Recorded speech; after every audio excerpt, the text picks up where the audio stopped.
ऋषभ जैसा इंसान आज नहीं है। उसने अपने बूते पर इतना बड़ा साम्राज्य खड़ा किया जो आज मल्होत्रा खानदान में किसी की हिम्मत नहीं है। तभी मैंने ऋषभ से कहा कि मैं कल से ऑफिस जाना शुरू करूंगी। उन्हें तुम्हें वाइस चेयरमैनशिप ऑफर करना ये जाहिर करता है कि इस कंपनी को तुम्हारी सख्त जरूरत है। ऋषभ को बस एक गलती करने की मोहलत दो, उसके बाद कंपनी खुद ही उसे कुर्सी से उतार कर तुम्हें चेयरमैन बना देगी। शायद तुम ठीक कह रही हो। जिस लड़की से प्यार किया, सब कुछ दिया, वही पतली गली कर कर सटक गई। लेकिन मैं भी कुछ कम हरामी नहीं हूं। उसको तलाक नहीं दूंगा। मैंने तो सारी उम्मीदें छोड़ दी। अभी तो ये भी उम्मीद नहीं है कि मेरे मरने के पहले मैं बबली का मुंह देख सकूं। मैं वाइस चेयरमैन की पोस्ट कबूल करता हूं।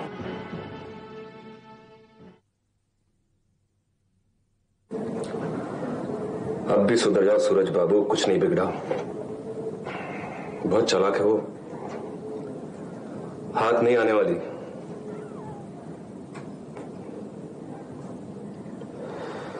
लेकिन अगर हाथ आ गई तो? मेरी टेबल पर क्या कर रहे हो तुम सूरज? यूं ही, कुछ नहीं। आओ। तुम्हारे टेबल को तुम्हारी कमी महसूस ना हो इसलिए बैठा था। तुम पूरे दिन में अब आ रही हो, लगता है तुम्हारा काम में इंटरेस्ट खत्म होता जाता है। मेरी गैर हाजिरी में तुम्हें मेरी चीजों में जरूरत से ज्यादा इंटरेस्ट हो जाता है सूरज। अपना दिमाग फालतू की जांच पड़ताल में न लगाओ और काम में लगाओ तो फायदा होगा तुम्हें, मुझे भी और इस कंपनी को भी। एंड सेकेंडली, वो ऑर्डर जो रह गया था उसे भेज दिया तुमने? परसों जा पाएगा। कल शाम तक काम खत्म करने की कोशिश कर रहे हैं। लगता है बिजनेस तुमसे अकेले नहीं संभल पा रहा है। क्या करूं? जब तुम यहां नहीं होती मेरा काम में दिल ही नहीं लगता। अपना दिल अपने घर अपनी बीवी के पास छोड़कर आओ तो शायद बेहतर होगा सूरज, क्योंकि अब मेरा वर्कशॉप में पूरा दिन रहना मुमकिन नहीं होगा। क्यों? अगर तुम्हारा इस काम में दिल नहीं लगता तो उठाकर बंद कर दो ना इस बिजनेस को। ये काम मेरे मरने तक बंद नहीं होगा सूरज। हाँ, अगर तुमसे अकेले संभल नहीं पा रहा है या जैसे तुम कह रहे हो मेरी गैर हाजिरी में तुम्हारा दिल नहीं करता है तो कोई तरीका निकालना पड़ेगा, क्योंकि अब से मुझे रोज मल्होत्रा इंडस्ट्रीज के ऑफिस में जाना पड़ेगा। मैं तुम्हें एक सलाह देना चाहता हूं। अब तुम मल्होत्रा इंडस्ट्रीज की मेजर शेयर होल्डर बन गई हो, तो क्यों नहीं अपने इस गारमेंट बिजनेस को मल्होत्रा इंडस्ट्री के साथ जोड़ लेती? सूरज, तुम्हारी हर सलाह में स्वार्थ छिपा रहता है, सुनने में इतना अजीब लगता है। तुम तो हर जिम्मेदारी, हर रिश्ते को कैश करने के रास्ते ढूंढते रहते हो। मल्होत्रा इंडस्ट्रीज अभी तकलीफ में है और उसे संभालना मेरा फर्ज बनता है। और इस बिजनेस के प्रति जो तुम्हारा फर्ज है, वो उस फर्ज के चक्कर में तुम इस बिजनेस को सौतेला समझ रही हो। उसका रास्ता ढूंढकर ही तुम्हें बताने आई थी। मैंने फैसला किया है कि इस वर्कशॉप के लिए एक मैनेजर रखूं ताकि यहाँ का काम न रुके। सीधा सीधा ये क्यों नहीं कहती कि तुम्हें कोई आदमी चाहिए मुझ पर नजर रखने के लिए? सच कहूं, यकीनन ये भी एक वजह है। कोई तो होना चाहिए जो तुम्हें टोक सके। जब तुम इस वर्कशॉप को एक बार बना देते हो तब। मैं तो इस वर्कशॉप को एक मंदिर मानती हूँ और तुम हो कि यहाँ बैठकर बियर पी रहे हो। सूरज, आइंदा कभी ऐसी हिम्मत न करना, समझे?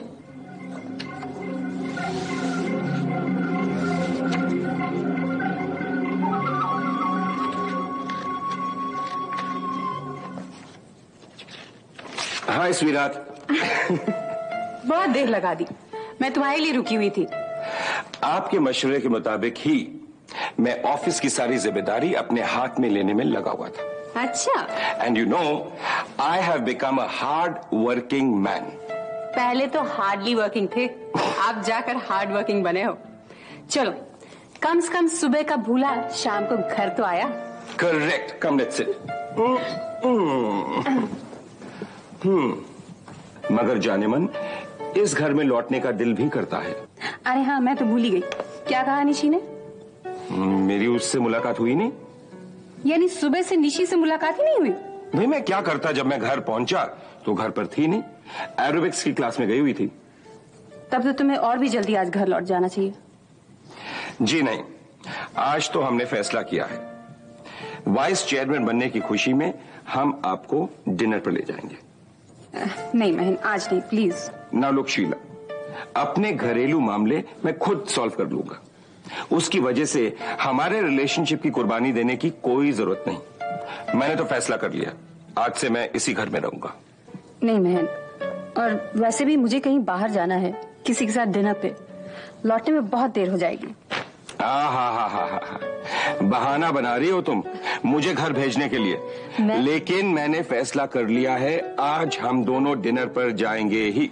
मैं कोई बहाना नहीं बना रही हूँ, मुझे एक दोस्त से मिलने जाना है। दोस्त? कौन दोस्त? है कोई बहुत पुराना दोस्त। पुराना दोस्त? लेकिन तुमने कभी जिक्र नहीं किया। मैंने इसकी कभी जरूरत नहीं समझी। मगर शीला, तुम्हारा ये दोस्त है कौन? महेन, दोस्त सिर्फ दोस्त होता है। आई नो, लेकिन दोस्तों के नाम भी तो होते हैं। जब तुम्हारा उसे कोई लेना देना ही नहीं है तो फिर कोई भी नाम हो, क्या फर्क पड़ता है? मुझे एक बात समझ में नहीं आ रही, तुम्हें उसका नाम बताने में एतराज हो ही क्या रहा है? एतराज है महेन, हर रिश्ते के अपने दायरे होते हैं। तुम्हारा मुझ पे हक है महेन, लेकिन उस हक की भी एक हद है। मैं अपनी आजादी को किसी भी रिश्ते के हवाले नहीं कर सकती। हर वो सवाल जो मेरी आजादी पे अंकुश लगाता है, मैं उसका जवाब नहीं देती। बुरा मत मानना महेन, लेकिन कोई भी रिश्ता जब तक इन सवालों से ऊपर ना उठ जाए, वो ठीक तरह से ग्रो नहीं कर पाता। और मैं तो That's all right. Thank you very much. Good night.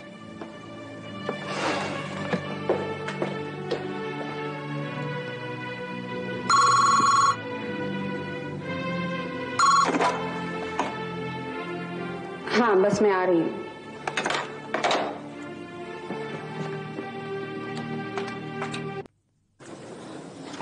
Hi darling, चाय पियोगे? No thanks. आप मुझसे नाराज हैं? नहीं तो। मैं सुबह आपसे मिल नहीं पाई। मुझे मालूम नहीं था कि आप शीला के घर से घर आएंगे। मैंने सोचा आप डायरेक्टली ऑफिस चले जाएंगे। आपने फोन कर दिया होता तो मैं क्लब नहीं जाती। I am very sorry. इसमें सॉरी कहने की क्या जरूरत है? गलती तो मेरी थी ना। क्यों? क्योंकि आपने रात शीला के घर में गुजारी? अरे डार्लिंग, मैं इतनी नैरो माइंडेड नहीं हूँ। क्या मैं समझती नहीं कि आपने वहां क्यों रात गुजारी थी? क्या? ऑफ कोर्स, मुझे मालूम है आपने शायद ज्यादा पी ली होगी और नशे की हालत में गाड़ी चलाने से अच्छा था कि आप वहां सो गए। कितनी पी आपने? आधी बोतल पी ली थी। व्हाट? आधी बोतल? महेन, आपने मुझे प्रॉमिस किया था आप 2 पैक से ज्यादा नहीं पिएंगे। देखो, अब 1 महीने के लिए शराब बंद। 1 महीना? Now this is too much. Promise करो, मैं कुछ नहीं सुनूंगी। ठीक है, प्रॉमिस किया। और मैं शीला से भी कह दूंगी आप जब उससे मिलने जाएंगे तो आपको शराब ना पिलाए। एक बात पूछूं? पूछो। तुम ये नाटक क्यों कर रही हो? नाटक? क्या मतलब? ये मीठी मीठी बातें करके ढोंग क्यों कर रही हो? आखिर तुम्हारा इरादा क्या है? डार्लिंग, तुम्हें मुझ पर विश्वास नहीं है? मुझे ढोंग करने की जरूरत क्या है? मैं ये सब इसलिए कर रही हूँ क्योंकि मैं तुमसे प्यार करती हूँ। I just don't believe this. मैं कैसे विश्वास कर लूं? कल तक जिस औरत से तुम सख्त नफरत किया करती थी, बात बात पर मुझ पर शक किया करती थी, आज वही औरत तुम्हारी दोस्त हो गई। फ्रैंकली स्पीकिंग, कोई भी औरत हो, चाहे वो तुम ही क्यों ना हो, कभी ये बर्दाश्त नहीं करेगी कि उसका पति एक दूसरी औरत के साथ रात गुजार कर रहा है। मुझे विश्वास नहीं होता कि तुम्हें बुरा नहीं लगा। दरअसल अब मैं तुम्हारी और शीला की दोस्ती को समझने लग गई हूँ। पहले मैं सोचती थी कि तुम ऐसा बेवफाई कर रहे हो और शायद शीला से प्यार करने लगे हो। इसकी वजह से आई वॉज जेलस, मुझे जलन होती थी। आई एडमिट, मुझे माफ कर दो। रियली? एक्चुअली शीला ने एजीएम के वक्त आपके लिए जो किया वो शायद कोई और नहीं कर पाता। शायद इसकी वजह से आपकी नजरों में अप्रिसिएशन बढ़ गई और दोस्ती बढ़ गई। मैंने आप दोनों को गलत समझा। एक्चुअली मैं ये मानने से इनकार कर रही थी कि कोई शादीशुदा आदमी एक औरत से सिर्फ दोस्ती कर सकता है। अब मुझे अपनी गलती का एहसास हुआ और मेरा प्यार और मेरा विश्वास मुझे कहता है कि कल रात को आपने से छुआ तक नहीं होगा। तुम भी कमाल करती हो। एनीवे, इतनी अकल अचानक तुम्हें कहां से आ गई? ताने मत मारो महेन। तुम जानते हो, कई दिनों से मैं अपने बीते हुए दिनों के बारे में सोच रही थी, जब हम दोनों ने शादीशुदा जिंदगी की शुरुआत की थी। कितने खुश थे हम दोनों। हम कदम बनकर कितनी मंजिलें तय की थी, कितने मुश्किलों का सामना किया था हंसते हंसते। पता नहीं जिंदगी की राह पर चलते चलते हम लोग कौन से दो राह पर बिछड़ गए। तुम अपने रास्ते चलने लगे और मैं अपने रास्ते। पता नहीं हमारी मंजिलें भी कैसे अलग हो गई। मैं तुम्हें सब समझा देता हूं। हम उस वक्त एक दूसरे से दूर होने लगे जब तुमने अपने घर, पति और बच्चों से ज्यादा अहमियत अपने सोशल सर्कल और किटी पार्टीज को देनी शुरू कर दी। अचानक तुम स्टेटस, पैसे की मोहमाया में लग गई। तुम्हें बिल्कुल पता ही नहीं था कि तुम्हारा आदमी क्या खाता है, बच्चे क्या पहनते हैं, किस तरह से जिंदगी जी रहे हैं। तुम्हें किसी चीज की परवाह थी ही नहीं। मैं समझती हूँ डार्लिंग, लेकिन मुझे एक मौका तो दो। मैं सच कहती हूँ, मैं तुम्हें दिखा दूंगी कि मैं सचमुच वाकई में बदल गई हूँ। प्लीज मेरा विश्वास करो महीन। What a fabulous joke। विश्वास, और वो भी तुम पर। आई एम सॉरी डार्लिंग, तुम पर विश्वास नहीं किया जा सकता, क्योंकि तुम तो गिरगिट की तरह रंग बदलती हो। महीन देखो, तुम ही तो कहते थे कि सुबह का भूला शाम को घर आ जाए तो उसे भूला नहीं कहते। मैं ये नहीं कहती कि तुम मुझे प्यार जताओ या मुझसे बेहद प्यार करो, लेकिन एक मौका और दे दो। देखना, मैं वाकई में बदल गई हूँ। तुम्हें मेरी वजह से कोई परेशानी नहीं होगी। मैं सिर्फ चाहती हूँ कि हम सब लोग खुश रहें। Really? मैं जानता हूं तुम जो कुछ कह रही हो सच कह रही हो, लेकिन तुम पर विश्वास करना जरा मुश्किल है। I am sorry. मत मानो, मुझे तुमसे कोई सर्टिफिकेट नहीं चाहिए, पर तुम देख लोगे मैं वाकई में बदल गई हूँ। Okay, let's wait and watch.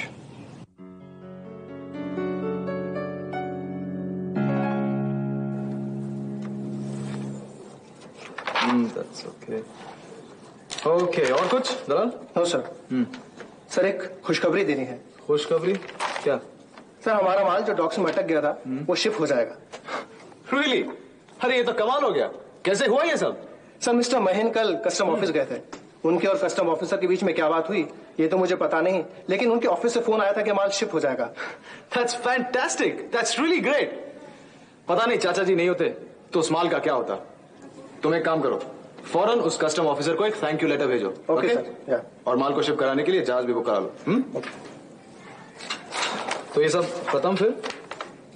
ये लो, ये में गो। Thank you. Good morning Rishabh. Hello madam. Svetlana, good morning. यहाँ कैसे आना हुआ? लगता है तुम भूल गए हो। जब तुम फोटोग्राफ्स लौटाने घर आए थे तो मैंने तुमसे कुछ कहा था, याद है? पहले मुझे बैठने के लिए एक जगह चाहिए और बाद में बताऊंगी कि मुझे और क्या चाहिए। दलाल, इनके लिए हमारे ऑफिस में कोई जगह है तो सही, लेकिन सर मानो जगह की काफी तंगी है। खैर तुम एक काम करो, रिसेप्शन के बगल में जो छोटी सी जगह खाली है वो इनके लिए साफ करवा लो। एक मिनट, मुझे अपना कमरा चाहिए, अ कैबिन, अंडरस्टैंड? ये मत भूलो कि मैं बोर्ड ऑफ डायरेक्टर्स में हूँ। जानता हूं मैं कि तुम बोर्ड ऑफ डायरेक्टर्स में हो, लेकिन जब जगह खाली नहीं है तो मैं क्या कर सकता हूँ? तो इनसे कहो कि जिस शानदार कमरे में बैठे हैं वो उसे खाली कर दे, या फिर इस कंपनी के नए वाइस चेयरमैन मिस्टर महीन मल्होत्रा से कहो कि वो अपना कमरा खाली कर दे, क्योंकि मेरे पास उनसे ज्यादा शेयर्स हैं। Now you wait a minute Svetlana, this is getting too much. तुम ज्यादती कर रही हो। मैंने तुम्हें पहले ही बताया था कि मैं आने वाली हूँ, और तुम मुझसे इस तरह पेश आ रहे हो जैसे मैं कोई मामूली क्लर्क हूँ। सर एक जगह खाली है। कौन सी? मिस्टर महीन के ऑफिस के पास वाला कमरा। अगर आप चाहें तो मैडम को हम वो कमरा दे सकते हैं। ठीक है, वो कमरा इन्हें दे दो। Thank you Rishabh. स्वेतलाना, एक मिनट, मुझे तुमसे कुछ कहना है। यस। यहाँ रोज आकर क्या करने का इरादा है तुम्हारा? वही जो एक कंपनी का डायरेक्टर करता है। और वो तुम्हारा एक्सपोर्ट का बिजनेस, उसका क्या होगा? क्या वहां तुम्हारी जरूरत नहीं है? जरूरत तो है, और मैं अपने वर्कशॉप पर रोज जाऊंगी, जैसे मैं आज गई थी। मैं दोनों काम अच्छी तरह संभाल सकती हूँ ऋषभ। देखो स्वेतलाना, तुम्हारे यहाँ आने में या यहाँ काम करने में मुझे कोई एतराज नहीं है, लेकिन मेरे काम में अगर तुमने दखल अंदाजी करने की कोशिश की तो मैं बर्दाश्त नहीं करूंगा। Do you understand? कंपनी सही तरीके से चल रही है या नहीं ये देखना मेरा काम है, और अगर तुम अपने काम में कामयाब नहीं हो तो मैं दखल जरूर दूंगी। मुझे वोट देकर तुम ये समझ रही हो कि तुमने मुझे खरीद लिया, मुझ पर हुकूमत करना चाहती हो तुम? ऐसा हरगिज नहीं होगा स्वेतलाना। क्यों? क्या करोगे तुम? आज के बाद इस कंपनी में तुम जो भी कदम उठाओगे वो मेरी निगरानी में होगा। Do you understand mister Malhotra?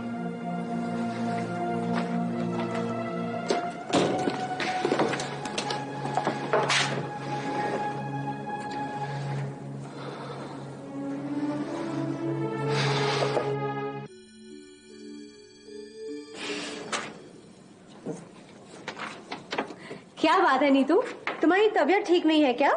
मेरी तबीयत को क्या हुआ है? तो डांस क्लास क्यों नहीं जा रही हो? मेरा मूड नहीं किया जाने के लिए। क्या बात है नीतू, मैं देख रही हूँ कुछ दिनों से तुम बहुत चुप और उदास हो। क्या ये जरूरी है कि मैं हमेशा बड़बड़ करती रहूं? नहीं, पर जो लड़की डांस क्लास जाने के लिए इतनी बेताब रहती थी, आज उसे जाना नहीं है क्योंकि उसका मूड खराब है। तो हैरत तो होगी ही ना। सच सच बता, क्या बात है? कहा ना, कुछ नहीं। क्या वॉल्टर से झगड़ा हुआ है? कौन वॉल्टर? ओ मैं बात करूं उससे? कोई फायदा नहीं, उसे तो सिर्फ सूजी नजर आती है। मैं हूँ या नहीं हूँ कोई फर्क नहीं पड़ता। नीतू, क्या तुमने उसे बताया कि तुम उससे प्यार करती हो? नहीं, और मैं बताने भी नहीं वाली। बाहर में जाए वो। अरे यार, ये तो तुम जाती कर रही हो। अगर तुम उसे बताओगे नहीं तो उसे पता कैसे चलेगा? मैं क्यों पहला कदम बढ़ाऊं? वो आके मुझसे नहीं कह सकता। नीतू, शायद वो शर्मीला है, हिचकिचाता होगा तुमसे ये बात करने के लिए। और शायद ये भी हो सकता है कि वो कोई अच्छा मौका ढूंढ रहा हो। सूजी उसे मौका दे तब ना, साय की तरह उसके पीछे घूमती रहती है। I am sure he is having an affair with her. या शायद उसके साथ मुझे भी अपने जाल में फंसाने की कोशिश कर रहा हो, लेकिन मैं उसके चुंगल में नहीं फंसने वाली। नीतू, तुम कुछ भी करो, पर वॉल्टर पर ये तोहमत मत लगाओ। वो एक अच्छा लड़का है। दी, तुम बेकार में वॉल्टर को सपोर्ट मत करो।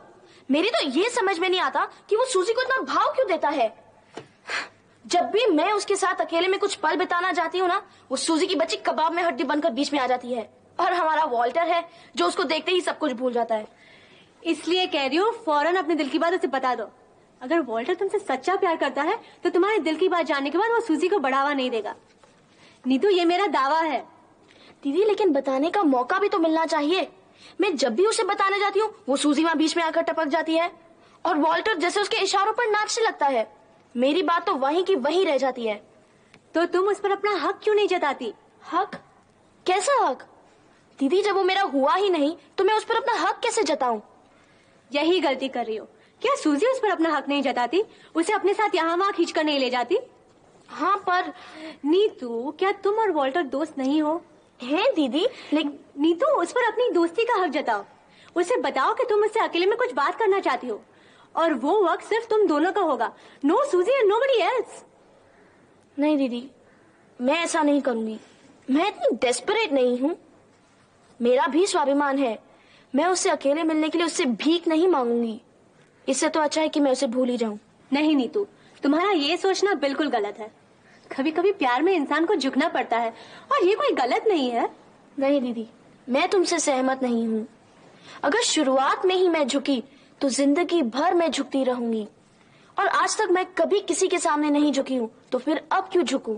कुछ भी कहो नीतू, वॉल्टर जैसे अच्छे लड़के को हाथ से मत जाने दो। वो मेरे लिए अच्छा है तो क्या मैं उसके लिए अच्छी नहीं हूँ? और अगर वो इस बात को नहीं समझता तो ये उसकी गलती है। नुकसान उसी का ही होने वाला है। I think you absolutely wrong Neetu. तुम्हें उसे और एक मौका देना चाहिए, और अपने दिल की बात उसे बता देनी चाहिए। नहीं दीदी, अब मैं उसके पास कभी नहीं जाऊंगी। टूट गई हमारी दोस्ती।